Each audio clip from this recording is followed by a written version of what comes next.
Hello guys. Hello. तो आप सभी का जेईई मेंस का रिजल्ट आ चुका होगा। सभी ने अपनी रैंक देख ली होंगी। तो सभी की किसी की कैटेगरी होगी तो उसकी कैटेगरी रैंक आई होगी, और जिसकी सीआरएल है उसकी सीआरएल आई होगी। तो इस वाली वीडियो में यही डिस्कशन करने वाले हैं कि सीआरएल रैंक जो जनरल रैंक होती है और जो कैटेगरी रैंक होती है, उन दोनों में क्या डिफरेंस होता है। मतलब कि कैटेगरी रैंक जिसकी होगी तो उसको क्या फ़ायदा मिलता है, कब मिलता है, कब नहीं मिलता, ये सब इस वाली वीडियो में डिस्कशन करने वाले हैं। आपको सब समझ में आ जाएगा।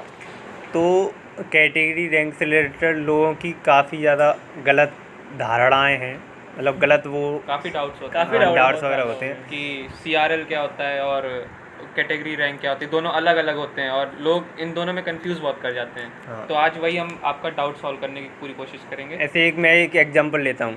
ऐसे मैं हूँ और मेरा एक फ्रेंड है, हम दोनों ने इस बार जेईई मेंस दिया था। तो मेरी रैंक आई है इसमें 20,000, उसकी रैंक आई है 25,000। लेकिन मेरी इसमें मेरी मैं जनरल से था, वो कैटेगरी लगा के आया था, मान के चलो ओबीसी थी उसकी। तो उसकी ओबीसी से 25,000 से रैंक 4,000 पर आ गई। मतलब अब उसकी जो कैटेगरी रैंक है वो लगा के 4,000 रैंक हो गई।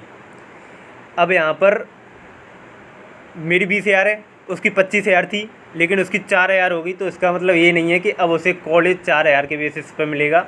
सबसे पहली गलत जो सोचते हैं लोग, सभी नहीं सोचते पर जो सोचते हैं, पहले बात तो ये गलत है, बिल्कुल गलत है। उसकी रैंक अभी भी 25,000 है। हाँ, कॉमन रैंक लिस्ट उसकी सीआरएल अभी भी 25,000 है। जैसे कि आपकी कोई भी कैटेगरी है, मान लीजिए आपकी ईडब्ल्यूएस कैटेगरी है, ओबीसी कैटेगरी है, तो आपको उसका फ़ायदा ज़रूर मिलेगा। मान लीजिए जैसे हम अपने कॉलेज का केस लेते हैं, तो जब हमारा कॉलेज जब कट ऑफ लिस्ट निकालता है तो वो क्लोजिंग रैंक सीआरएल के बेसिस, मतलब ऑल इंडिया रैंक के बेसिस पे निकालता है। जैसे फॉर एग्जांपल हम लोग लेते हैं कि सीएस की कट ऑफ जनरल के लिए 30,000 पे क्लोज़ हो रही है जनरल के लिए, और आपकी कैटेगरी मान लीजिए ईडब्ल्यूएस है या ओबीसी है, तो वही ओबीसी के लिए वही सीट आपको 35,000 क्लोजिंग पे मिल सकती है। ऐसे ही ओबीसी के लिए आपको ये 37,000 क्लोजिंग पे मिल सकती है। मतलब आपकी अगर कैटेगरी है तो आपको फ़ायदा ज़रूर मिलेगा। कैटेगरी का मेन मकसद यही होता है, आपको फ़ायदा देना। जैसे कि मान लीजिए कोई और कॉलेज है, ठीक है, वो कॉलेज कहता है कि वो आपको कॉमन रैंक लिस्ट के बेसिस पे नहीं, बल्कि आपकी कैटेगरी रैंक लिस्ट बेसिस पे सेलेक्ट करेगा। तो मान लीजिए आपकी रैंक अगर 4,000 है और वो बोल रहा है कॉलेज की मैं कैटेगरी, ऐसे आपकी कैटेगरी से ईडब्ल्यूएस में 6,000 से रैंक से कम वाले बच्चों को सेलेक्ट करूँगा, यानी 1,000, 2,000, 4,000 वालों को, तो आपका सिलेक्शन उस कॉलेज में हो जाएगा। तो इस केस में आपकी वो रैंक मैटर करेगी। तो जेईई मेंस या एनटीए को ये करना पड़ता है कि वो दोनों रैंक दे आपको। तो आपको इससे कोई कन्फ्यूजन नहीं बचा रहना चाहिए।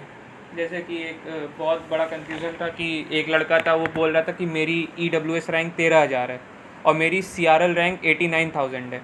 तो वो कट ऑफ जब देख रहा था हमारे कॉलेज का, तो उसने देखा कि ईडब्ल्यूएस क्लोज़ हो रही है 35,000 पे, तो उसको लगा कि उसकी 13,000 है, उसको तो मिल जाना चाहिए। पर मैं ये क्लियर करना चाह रहा हूँ कि हमारा कॉलेज, जैसे मैंने बता दिया है कि हमारा कॉलेज जो क्लोजिंग रैंक देता है वो सीआरएल के बेसिस पे देता है, तो उसको अपनी सीआरएल उससे मैच करनी चाहिए। अगर उसने अच्छे से देखा होगा तो हमारे कॉलेज का ईडब्ल्यूएस बंद हो रहा है 40,000 पे, तो मतलब उसका सीआरएल 40,000 से अगर कम है तभी उसको वो सीट मिलेगी। ये नहीं कि उसकी ईडब्ल्यूएस रैंक अगर 40,000 से कम है तब उसको मिल जाएगी सीट। तो ये कॉमन डाउट है, वैसे ये अराइज नहीं होना चाहिए। तो जितनी भी कैटेगरी से रिलेटेड जितने भी क्वेश्चन ज़्यादातर उठते हैं वो सब क्लियर हो चुके होंगे। तो अब आपको कोई भी कैसा भी क्वेश्चन किसी से भी रिलेटेड अगर आता हो मन में, तो कमेंट कर दीजिएगा, उसके ऊपर वीडियो बना देंगे। नहीं तो रिप्लाई तो हम सभी कमेंट का करते हैं, चाहे 2-3 बार वो क्वेश्चन पूछे तो 3-4 बार हम उसका रिप्लाई करते हैं। तो ऐसी बात नहीं है कि रिप्लाई नहीं मिलेगा। या फिर ज़्यादा लोगों को अगर सेम डाउट होगा तो उसके लिए अलग वीडियो बना दी जाएगी। तो इस वीडियो को यहीं पर ख़त्म करते हैं। तो जाने से पहले सब्सक्राइब करें, लाइक करें, कमेंट करें, शेयर करें, सब कुछ करें। यस।